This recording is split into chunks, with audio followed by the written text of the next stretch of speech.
Huh? All right. All right. Yeah, I'm coming. I'm trying to answer as much as possible. Sorry.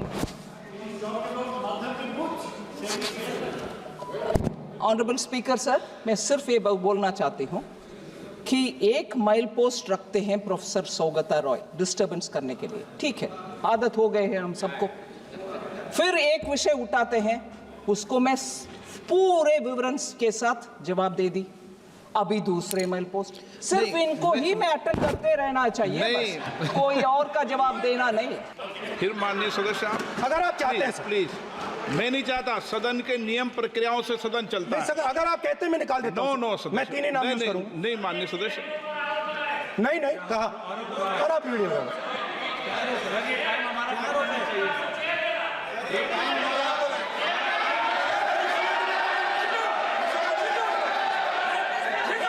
आप मत उठिए सब, please, या आप समझाइए उनको। हाँ, आप Speaker sir, the Chakravyuh that has captured India has three forces behind it.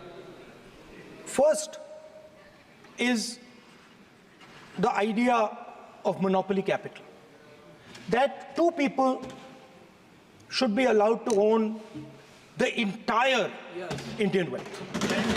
So one element of the Chakravyuh is coming from the concentration of financial power. The second element, sir, मैं budget को explain कर रहा हूँ sir, मैं आ रहा हूँ, वहीं आ रहा हूँ sir. So one element is financial power. The second element is the institutions, the agencies, CBI, ED, Income Tax Department of this nation, and the third is the political executive. Speaker sir, these three together are at the heart of the Chakravyuh, and they have devastated this country.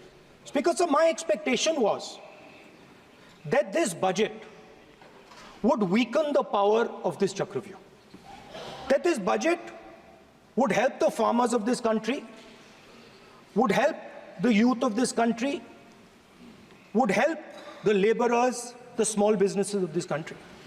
But what I have seen is that this budget, the sole aim of this budget, iski jo niyat hai, it is to strengthen this framework, the framework of big business, monopoly business, the framework of a political monopoly that destroys the democratic structure, and finally the framework of what one can call the deep state or the agencies. And the result of this has been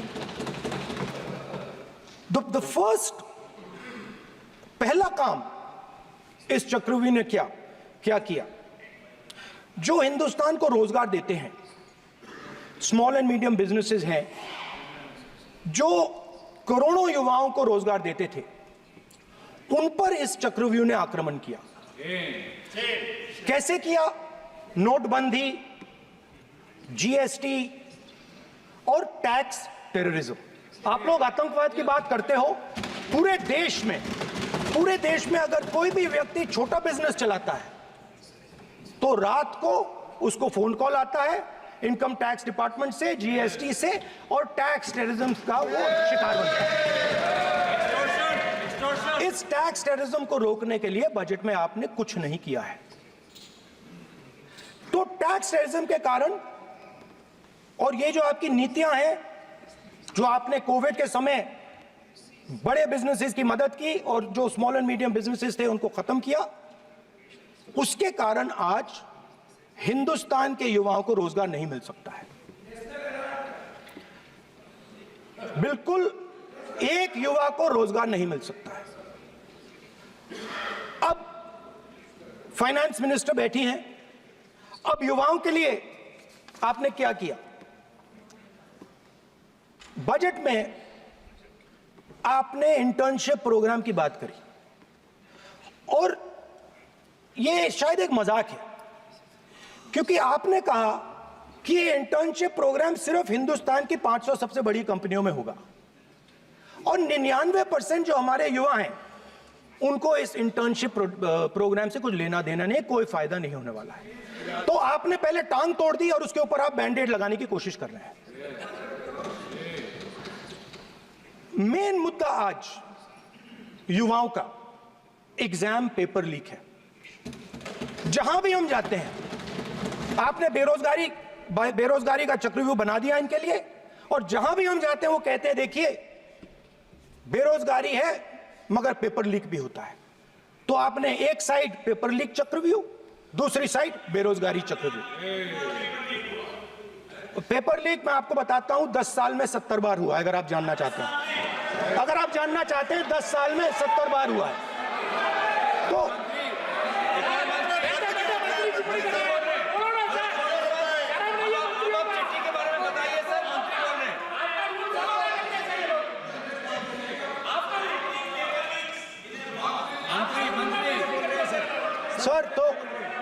sir तो paper leak के बारे में finance minister ने budget में एक शब्द नहीं कहा है। युवाओं के लिए पेपर लीक सबसे जरूरी मुद्दा है, उन्होंने एक शब्द नहीं कहा है पेपर लीक के बारे में। एक बार उन्होंने पेपर लीक नहीं कहा और उल्टा जो एजुकेशन बजट में पैसा देना चाहिए था वो आपने 20 साल में सबसे कम पैसा दिया है। 2.5% of budget is gone to education. Sir दूसरी तरफ आपने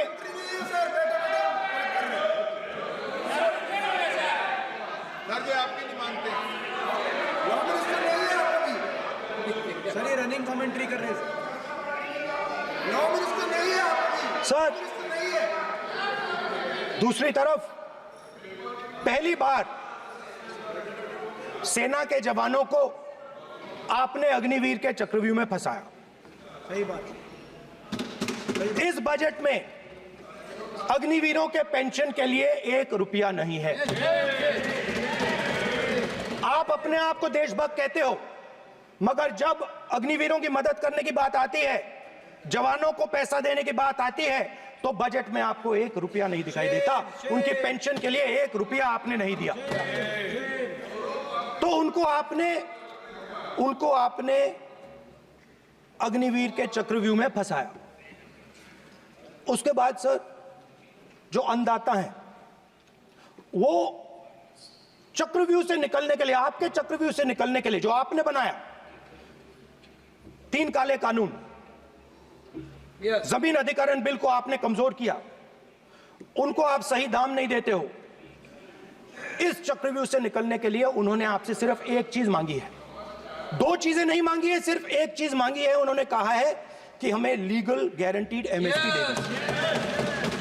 आपने उनको बॉर्डर पे बंद कर दिया, रोक दिया, आज तक रोड बंद है। आप उनसे बात करने को तैयार नहीं है। वो यहां आए, मुझसे मिलने आए, आप उनको अंदर नहीं आने दे रहे। माननीय सदस्य, आप सदन में असत्य नहीं कहे। आप वो सर, आप देखिए, 1 मिनट, हाँ चलिए, चलो,